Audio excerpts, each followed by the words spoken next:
Assalamualaikum warahmatullahi wabarakatuh. Waalaikumsalam warahmatullahi wabarakatuh. Alhamdulillah, bersyukur kepada Allah Subhanahu wa taala, hari ini kita masih bisa dipertemukan dalam keadaan sehat, dalam keadaan sempat dalam mengikuti pelajaran yang diberikan oleh Islam. Nah, pada hari-hari sebelumnya kita sudah mempelajari ada yang disebut dengan rukun Islam.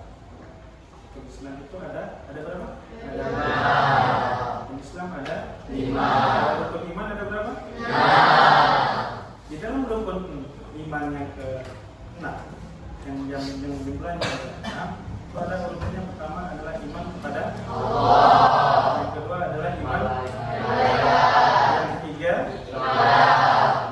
yang keempat yang kelima yang keenam.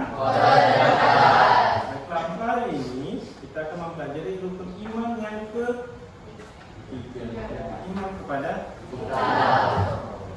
Sebelumnya, kenapa kita harus belajar iman kepada kitab? Kita lihat dulu di pengertian daripada iman. Iman itu sebenarnya adalah pengertian berasal dari kata amanah, yu'minu, imanan, atau dalam pengertiannya adalah dengan sepenuh hati melaksanakan apa yang disebut dengan percaya dengan sepenuh hati, dilapaskan dengan lisan dan dilakukan dengan tindakan atau perbuatan. Jadi kalau mau dikatakan beriman, tidak hanya dilakukan dengan niat saja, beriman dalamnya, tapi itu juga dalam bentuk pengucapan dan dilakukan dalam bentuk perbuatan. Nah, selanjutnya yang disebut dengan kitab itu ada yang disebut dengan kitab. Ya, kitab adalah wahyu yang diturunkan oleh Allah Subhanahu wa taala kepada para nabi dan rasulnya dengan perantara malaikat Jibril. Nah, kenapa para nabi dan rasul ini butuh kitab? Yang akan kita bahas nantinya. Ya. Kenapa para rasul dan nabi ini Allah memberikan kitab ini? Kan pasti punya fungsinya, punya gunanya, dan punya keperluannya untuk apa? Ya, kita akan lihat di layar itu ada yang disebut dengan konsep, yaitu masalah tentang kitab Allah. Ada Taurat, ada Zabur, ada Injil, dan ada Al-Quran.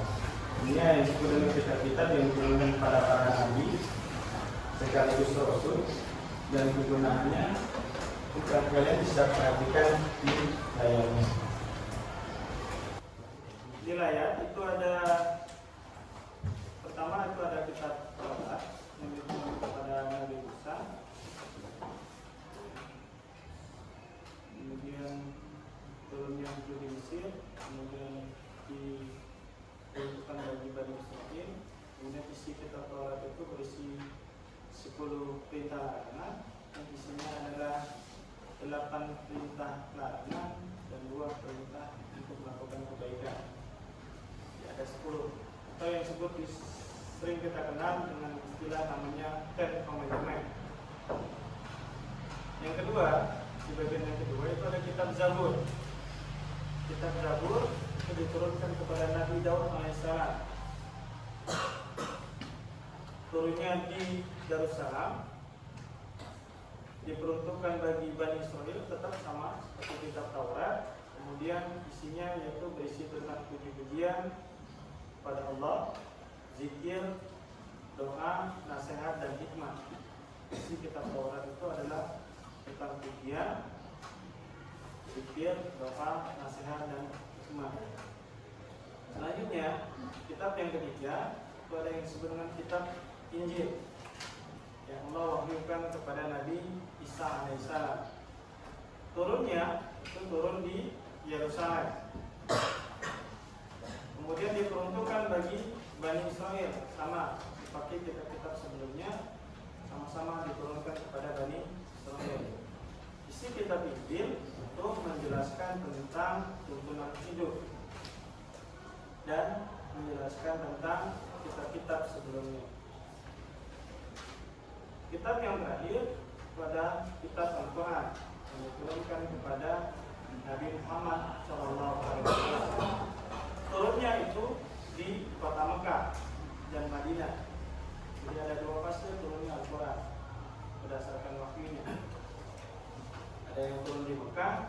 sampai turun di Madinah.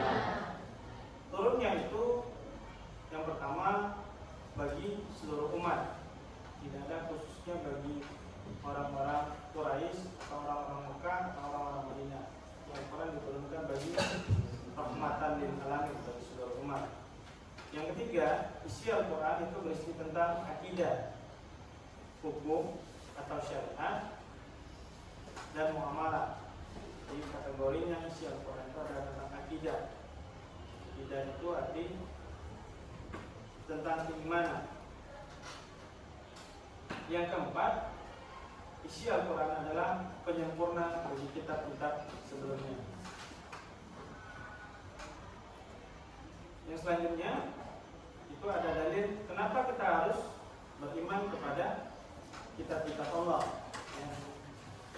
Jadi sudah disampaikan sedikit pengertian dari iman. Ya. Jadi ada yang disebut dengan iman. Kemudian kenapa penyebab kita itu harus wajib beriman kepada kitab-kitab Allah. Walaupun kita sebagai orang Islam, orang umat yang beragama Islam, kita wajib mengimani adanya kitab Al-Quran. Tapi kita juga harus percaya bahwasanya sebelum adanya Al-Quran, Allah mewahyukan Allah kepada para nabinya dan rasulnya akan adanya kitab-kitab sebelumnya. Jadi salah satu diisi Al-Quran itu adalah sebagai penyempurna kitab-kitab sebelumnya, berisi tentang kisah-kisah umat terdahulu. Kenapa kira-kira gambarannya Al-Quran berisi tentang kisah-kisah umat terdahulu sebagai gambaran bagi orang-orang Islam apa yang terjadi pada umat terdahulu. Kalau tidak mereka menjalankan sesuai dengan kitabnya atau tidak menjalankan sesuai kitabnya. Nah, di salah satu dalilnya itu ada Quran surat An-Nisa ayat 136 yang bunyinya ya ayyuhallazina amanu aminu billahi wa rasulihi wal kitabil ladzi nazzala ala rasulihi wal kitabil ladzi anzala min qabl. Jadi perintahkan bagi orang-orang yang beriman, tetaplah kamu beriman kepada Allah dan Rasulnya, wal kitabil ladzi nazzala ala rasulihi, dan kitab-kitab yang diturunkan oleh Allah kepada para rasulnya, wal kitabil ladzi anzala min qabl. Jadi ada dua kategorinya. Kitabul ladzi wal kitabul ladzi nazzala ala rasulih, itu kitab yang diturunkan kepada nabinya, yaitu Nabi Muhammad sallallahu alaihi wasallam. Wal kitabil ladzi anzala min qabl. Jadi kita perintahnya beriman anzala min qabl. Jadi kitab-kitab yang diturunkan sebelum kitab Al-Qur'an. Selanjutnya nanti kita akan buat kelompok. Jadi nanti silakan kita buat 4 kelompok sesuai dengan jumlah kitabnya. Jadi kalian coba jelaskan bagaimana versi kalian atau menurut kalian mengenai kitab-kitab sebelum kitab-kitab yang harus kita imani.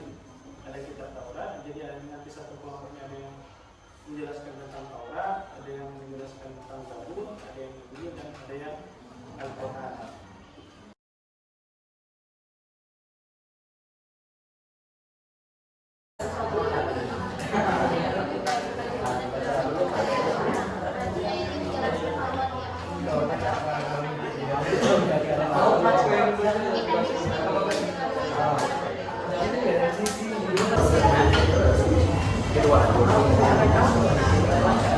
Saya cukup diskusinya. Selanjutnya nanti silakan setiap kelompok menyampaikan hasil yang sudah didiskusikan. Yang pertama yaitu kita Taurat. Oke, kita Taurat. Silakan menyampaikan hasil diskusinya. Assalamualaikum warahmatullahi wabarakatuh. Waalaikumsalam warahmatullahi wabarakatuh. Setelah saya dari Kok 1 akan menyampaikan tentang diskusi kami tentang kitab Taurat. Kata Taurat berasal dari bahasa Ibrani yaitu Torah, atau artinya instruksi. Kitab Taurat itu sendiri diturunkan kepada Nabi Musa alaihissalam di kota Mesir, tepatnya di atas bukit Sinai. Kitab Taurat ini menjadi petunjuk dan bimbingan bagi Bani Israel. Isi pokok kitab Taurat yaitu 10 hukum atau larangan Allah. 8 mengenai larangan, 2 mengenai anjuran kebaikan.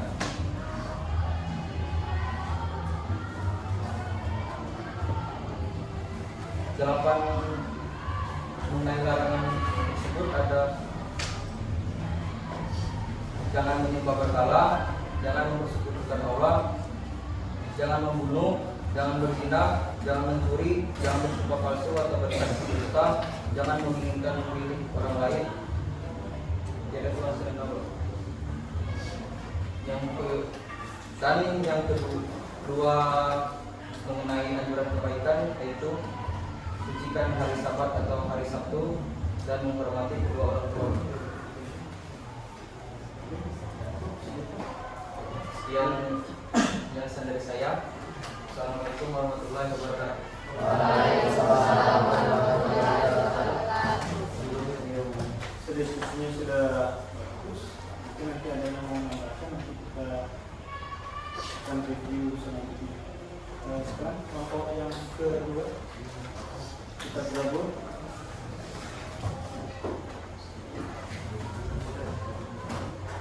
Assalamualaikum warahmatullahi wabarakatuh. Waalaikumsalam warahmatullahi wabarakatuh. Di sini saya akan menyampaikan dari hasil diskusi kami, yaitu mengenai kitab Zabur. Kitab Zabur berasal dari kata Zabara Zaburu, Zab, yang artinya yang berarti menulis. Makna aslinya adalah kitab yang tertulis. Kitab Zabur dalam bahasa Arab yang berarti mazmur. Dan dalam bahasa Yunani yaitu mizmar, yaitu nyanyian rohani yang dianggap suci.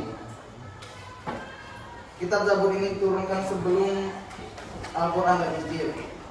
Kitab Zabur diturunkan untuk Bani Israel melalui utusannya yang bernama Nabi Daud alaihissalam.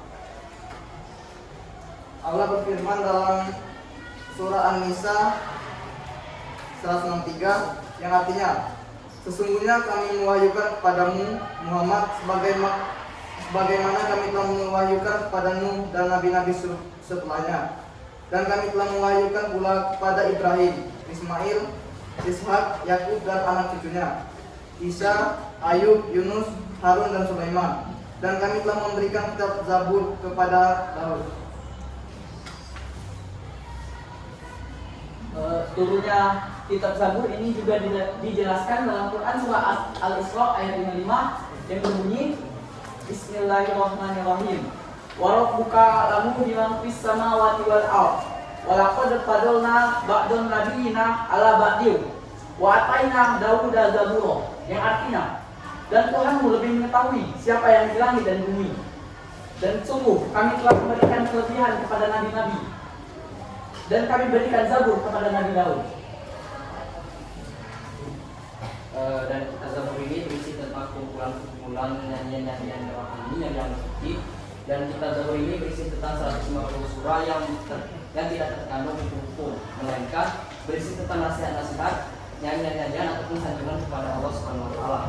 Dan secara garis besar, nyanyian-nyanyian rohani dari kitab Zabur ini terdiri dari 5, yaitu nyanyian kepada tempat untuk memuji Tuhan, nyanyian perorangan sebagai sujud ucapan syukur, dan ratapan-ratapan jamaah. Dan yang keempat yaitu berisi tentang ratapan atau doa individu. Yang kelima yaitu berisi tentang nyanyian kepada raja. Dan secara umum kandungan dari isi kitab Zabur ini ada 3, yaitu berisi tentang hal yang berisi tentang mengisahkan Allah atau ajaran tauhid. Dan yang kedua yaitu berisi tentang agama. Dan yang terakhir yaitu berisi tentang nasihat-nasihat yang tentang kebaikan.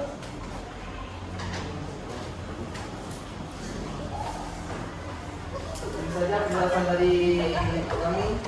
Terima kasih. Wassalamualaikum warahmatullahi wabarakatuh. Waalaikumsalam warahmatullahi wabarakatuh. Terima kasih kepada kelompok sudah bagus. Lainnya ke kelompok itu kita tunggu. Assalamualaikum warahmatullahi wabarakatuh.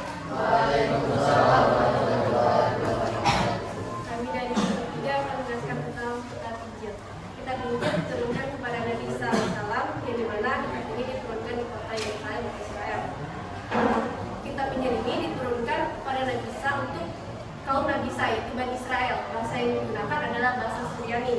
Nah, kitab ini berlaku sejak abad 1 Masehi sampai 610 Masehi. Isi dalam kitab Injil yaitu satu, ajaran tauhid dengan tentang Allah Subhanahu wa Ta'ala, yang kedua hukum syariah, yang ketiga nasihat-nasihat kebaikan, yang keempat sejarah nabi-nabi terdahulu. Isi kitab Injil ini sama dengan kitab-kitab yang diturunkan sebelumnya, menghapus hukum-hukum yang tertera dalam kitab Taurat yang tidak sesuai pada zaman itu, sehingga kitab Injil yang asli tidak diketahui lagi keberadaannya. Dan dalam kitab Injil ini disebutkan bahwa akan lahir nabi akhir zaman dengan nama Ahmad atau Muhammad. Kitab Injil sekarang memuat tulisan dan catatan perihal sejarah hidup Nabi Isa alaihissalam. Kitab ini disebut Perjanjian Baru dalam agama Kristen. Selanjutnya, penjelasan tentang kitab Injil terdapat pada Quran surat Muhammad ayat 27 dan Quran surat Maryam ayat 30. Yang pertama, Quran surat Muhammad ayat 27 yang berbunyi, A'udzubillahi minasyaitonir rajim. Inna qaffayna ala asari bi rusulina wa qaffayna bi Isa bin Maryam wa atainahu al-injil wa atainahu al-injil wa ja'alna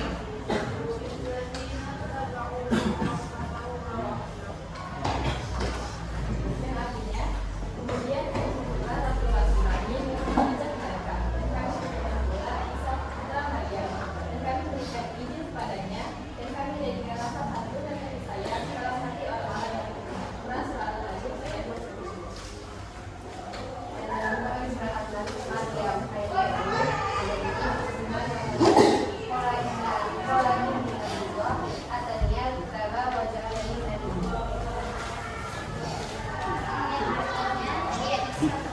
Sesungguhnya aku dia memberiku kitab Injil dan dia menjadikan aku seorang nabi. Quran surat Maryam. Sekian penjelasan dari kami. Kami akhiri. Wassalamualaikum warahmatullahi wabarakatuh. Waalaikumsalam warahmatullahi wabarakatuh. Terima kasih kepada kelompok 3. Selanjutnya ke kelompok 4 yang selanjutnya menjelaskan tentang kitab Al-Quran. Assalamualaikum warahmatullahi wabarakatuh. Di sini saya akan menjelaskan hasil diskusi dari kelompok kami yaitu tentang kitab Al-Quran. Seperti yang kita ketahui bahwa kitab Al-Quran ini merupakan kitab penutup dari kitab sebelumnya atau kitab penyempurna dari kitab sebelumnya. Dan kitab Al-Quran ini diturunkan kepada Nabi Muhammad SAW melalui perantara malaikat Jibril. Dalam Al-Quran ini diturunkan secara berangsur-angsur, diturunkan selama kurang lebih 22 tahun, 2 bulan, dan 22 hari. Yang terdiri dari 30 juz, 114 surat, dan 6.666 ayat. Wahyu yang pertama turun di dalam Al-Quran ini adalah surat Al-Alaq 1-5, dan yang terakhir turun yaitu Al-Maidah ayat 3. Dan dalilnya akan disampaikan oleh Indra. Sebelumnya Al-Quran terdapat dalam surah Al-Hijr ayat 9 yang berbunyi, A'udzubillahi minasyaitonirrajim. Bismillahirrahmanirrahim. Inna nahnu nazzalna dzikra wa inna lahu lahafizun. Yang berarti sesungguhnya kamilah yang menurunkan Al-Quran dan sesungguhnya kami benar-benar memeliharanya. Dan juga terdapat dalam Al-Baqarah ayat 2 yang berbunyi, Bismillahirrahmanirrahim.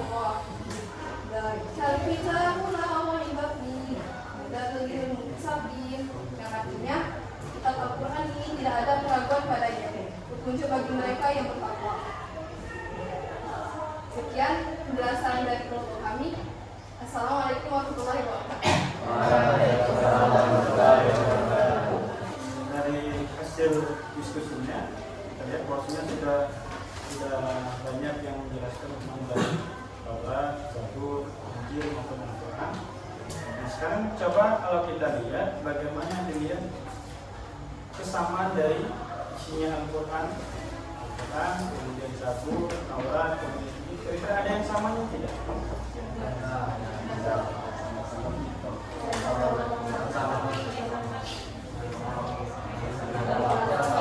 Di antara keempatnya kita bisa lihat bahwasanya seluruh empat kitab tersebut sama-sama adalah bentuknya mengesahkan Allah. Kita mengakui adanya Allah. Jadi prosesnya kenapa kitab itu diturunkan sebagai bukti bahwasanya ada sesuatu zat yang maha sempurna yang harus kita sembah. Bukan sebaliknya adalah sesuatu yang dibuat oleh manusia yang kemudian kita sembah. Tapi adalah sesuatu yang maha sempurna yang harus kita sembah. Jadi proses dari isinya dari kitab Taurat, kemudian Zabur, kemudian Injil dan Al-Quran itu sama-sama mengesahkan Allah. Jadi perintahnya kalau secara tidak langsung adalah menyuruh manusia itu beriman dan menyembah kepada Allah Subhanahu wa taala. Selanjutnya yang mau kita lihat dari segi kita yaitu bagaimana kita melihat suatu kitab itu dilihat dari kegunaannya. Ya, jadi kalau 3 kitab sebelum Al-Quran itu kita lihat bahwasanya turun dan waktunya itu ketika pada masa Nabi yang membawa kitabnya atau Nabi yang membawa ajarannya tersebut masih hidup. Maka ketika Nabinya wafat, maka kaum yang diajak untuk beribadah sesuai dengan kitab itu maka akan kembali ke ajaran mereka.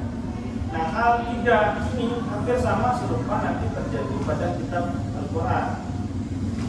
Hampir terjadi ketika pada masa Nabi Muhammad wafat maka muncul tiga permasalahan. Ya, karena mereka beranggapan kitab Al-Quran itu fungsinya sama seperti kitab sebelumnya.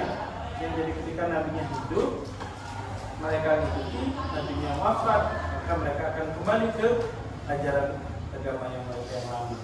Ya, baik itu Taurat, kemudian Zabur, kemudian Injil, maka akan mereka kembali ke ajaran yang lama. Ya, maksud di Al-Quran ada seperti itu, ada, tapi kemudian diterangkan oleh Abu Bakar. Nah, kemudian ada yang disebut dengan proses pengumpulan dari Al-Quran. Jadi Al-Quran ada disebut dengan dibukukan. Nah, salah satu lagi di antara selain dari 4 kitab tadi, ada yang disebut dengan juga suhuf. Suhuf ini adalah lembaran-lembaran. Jadi semua nabi dan rasul itu tidak semuanya ada yang dapat kitab, tapi ada yang dapat suhuf dan ada juga yang dapat kitab. Nah, suhuf itu berupa lembaran-lembaran. Dan isinya hampir sama seperti kitab, karena perintahnya itu sama-sama adalah untuk mengesahkan Allah. Isi dan fungsinya sama seperti kitab-kitab yang diturunkan kepada para nabi. Seperti misalnya kitab Nabi Daud itu selain dapat kitab, yang dapat juga suhuf. Ada yang dapatnya 10 suhuf, ada yang dapat 50 suhuf. Ya.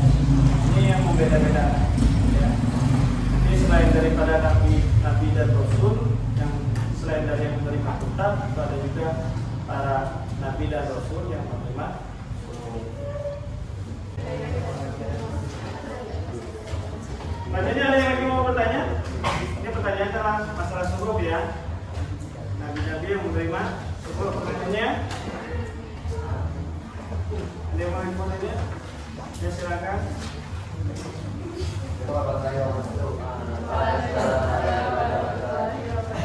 Jadi kan kalau kita sebelumnya itu Taurat sama Injil itu dikhususkan untuk Bani Israel. Kenapa dikhususkan untuk kaum Bani Israel? Oke, pertanyaan yang bagus. Terus ada lagi? Kasih kesempatan untuk satu orang penanya lagi. Ada? Tidak ada? Cukup ya? Ya. Kalau bagi suhuf, telah saya jelaskan tadi di awal. Suhuf itu berarti secara artinya harfiah adalah lembaran-lembaran.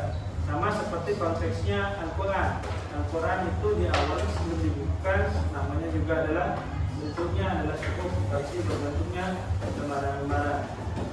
Kemudian setelah Al-Quran tadi dibukukan, itu berubah namanya jadi mushaf.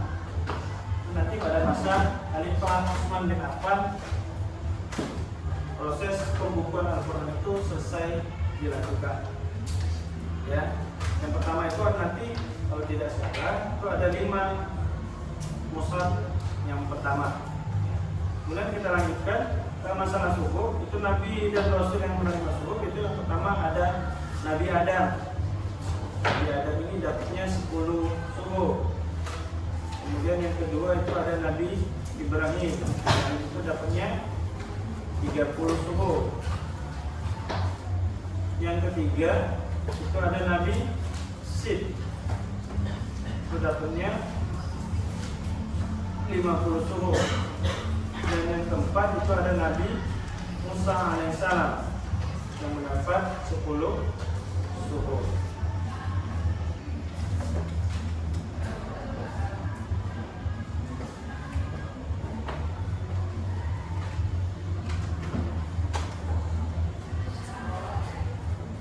Ya, cukup berarti. Tadinya ke pertanyaan kedua, kalau kita lihat peruntukan kitab yang turun kepada para rasulnya, baik itu dari kitab Taurat, kemudian Zabur, kemudian Injil, kenapa turunnya kepada Bani Israel? Ya, karena di sini kalau mau dikatakan Bani Israel pada masa itu adalah Bani yang termasuk golongan Bani yang terbesar pada masa itu. Kemudian Bani Israel adalah ketika di awal itu masih banyak penyelewengan-penyelewengan. Banyak terjadinya adalah orang-orang yang kemurtadan. Jadi orang, kalau dalam kata lain, Bani Israel adalah orang-orang yang berisikan orang-orang yang keras kepala, tidak mau mengikuti atau mengikuti ketika nabinya ada. Sesudah nabinya ada, mereka akan kembali kepada ajaran yang mereka buat sendiri, atau ajaran nenek moyang mereka, atau tradisi yang mereka lakukan. Contohnya ketika pada di Bani Israel itu ada istilah tradisinya ketika anak perempuan yang tidak ada gunanya, maka akan mereka bunuh, atau boleh memperlakukan wanita itu sama tidak punya akad dan rajin. Ya, mereka boleh. Kemudian tetap terjadinya adalah sistem perbudakan. Ini yang jadi masalah. Yang jadi masalah adalah ada sistemnya perbudakan. Jadi ketika pada orang-orang Bani Israel itu sukanya berpoya-poya, tidak mau mengakui adanya Tuhan, tidak mau ibadah. Mereka ikutin adalah adat dan tradisi, ya, kakek dan nenek moyang mereka. Jadi mereka itu adalah agama-agamanya yang tidak punya agama. Jadi menyembah nenek moyang. Mereka menyembah. Jadi orang-orang yang menyembah kepada api, kemudian orang-orang Majusi, ya, menyembah kepada matahari. Jadi apa yang mereka temui, yang mereka itu anggap ini itu luar biasa, bahkan mereka jadikan sebagai kesembahan. Kita menganggap sesuatu itu ada yang disebut dengan leluhur dan para dewa. Itu bisa dimengerti. Sekarang kita masuk kepada kesimpulan. Coba siapa yang mau mengambil kesimpulan dari apa yang kita pelajari hari ini?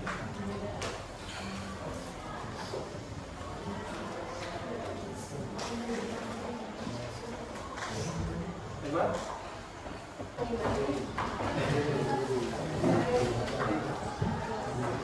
Assalamualaikum warahmatullahi wabarakatuh.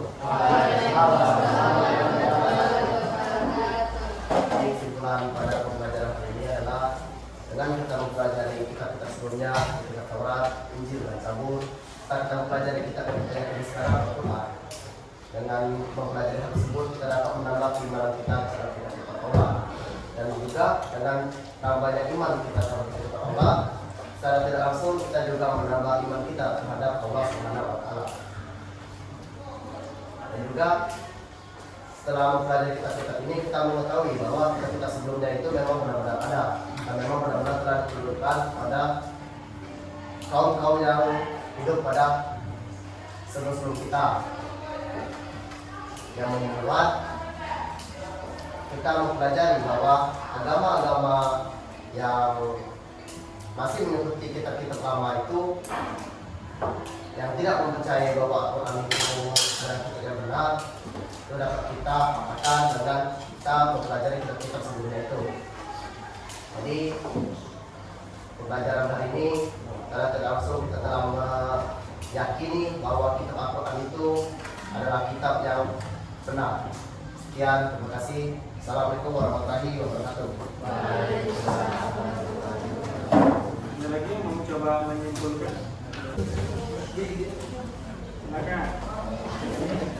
Assalamualaikum warahmatullahi wabarakatuh. Waalaikumsalam warahmatullahi wabarakatuh. Jadi di sini saya menambahkan kesimpulan tadi yang sudah disimpulkan oleh Api. Jadi kita sebagai umat Islam wajib meyakini dan mempercayai semua kitab-kitab Allah Subhanahu wa taala, baik Taurat, Zabur, Injil, dan Al-Quran. Keimanan pada kitab-kitab selain Al-Quran dilakukan dengan cara menghormati dan menghargai keyakinan mereka. Tetapi keyakinan terhadap Al-Quran bukan hanya sekedar percaya di dalam lisan dan hati saja, tetapi harus diwujudkan dalam perilaku kita sehari-hari.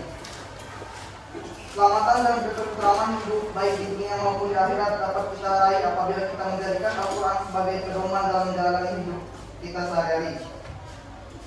Marilah kita mulai saat ini untuk menjadikan Al-Quran sebagai pedoman hidup dengan cara membaca, mempelajari, mengkaji, dan mengamalkan isi kandungannya. Mungkin ini saja kesimpulan yang dapat saya sampaikan. Terima kasih. Wassalamualaikum warahmatullahi wabarakatuh. Jadi, kalau dari dua pendapat teman yang tadi yang sudah menyimpulkan hasil pembelajaran kita pada hari ini sudah baik. Jadi, mungkin setelah kita belajar tentang baik itu dari pengertian iman, kemudian tentang masalah kitab-kitab yang diturunkan sebelum Al-Quran. Nah, kalau perintahnya beriman, maka hukumnya disebut dengan hukumnya wajib. Pertama yaitu kalau kita lihat, kita wajib beriman kepada rukun iman. Salah satunya yaitu iman kepada kitab, ya, kitab Allah. Jadi kalau kategorinya kitab, hukumnya beriman, kemudian maka kategorinya hukumnya adalah wajib. Pertama kitab yang kita percayai adalah kitab Al-Quran. Kita harus percaya, wajib beriman kepada Al-Quran. Maksudnya meyakini bahwasanya Al-Quran itu memang benar-benar kitab, ya, kitab yang diturunkan kepada Nabi Muhammad Sallallahu Alaihi Wasallam, ya, dengan perantaranya adalah malaikat Jibril yang menyampaikan waktu kepada Nabi Muhammad. Nah, bagaimana cara kita beriman kepada kitab-kitab sebelumnya? Maka kita juga boleh beriman. Boleh, kita tetap beriman akan adanya kitab-kitab tersebut, tapi tidak untuk mengamalkan. Jadi cukup yang kita amalkan karena sesuai dengan yang disampaikan kemarin tadi, ya, inna nahnu nazzalna dzikra wa inna lahu lahafizun. Ya, di Al-Quran surat Al-Hijr ayat 9. Bahasanya Al-Quran adalah salah satu kitab yang terjamin keasliannya. Kita tidak menyaksikan kitab sebelumnya, itu karena turunnya sesuai dengan tempat dan waktu, sesuai dengan keadaannya mereka ketika waktu kitabnya turun. Fungsinya, salah satu fungsi Al-Quran yaitu rahmatan lil alamin, ya, sebagai rahmat bagi seluruh umat, bukan hanya untuk satu kaum. Ini yang membedakan kitab Al-Quran dengan kitab sebelumnya. Kalau kitab sebelumnya hanya untuk satu kaum, tapi Al-Quran bagi seluruh umat manusia. Jadi, karena fungsinya adalah sebagai rahmat bagi seluruh umat manusia. Saya kira itu saja untuk pembelajaran kita hari ini. Mudah-mudahan nanti kita bisa mengamalkan dari pendidikan keimanan, keyakinan kita. Khususnya semakin kita meyakini adanya kitab-kitab sebelumnya, maka kita akan semakin yakin dengan apa-apa yang terkandung dalam kitab kita, yaitu kitab Al-Quran, dan berusaha untuk mengamalkan isi dari Al-Quran sesuai dengan ajaran Allah. Saya kira itu saja. Saya akhiri. Assalamualaikum warahmatullahi wabarakatuh. Waalaikumsalam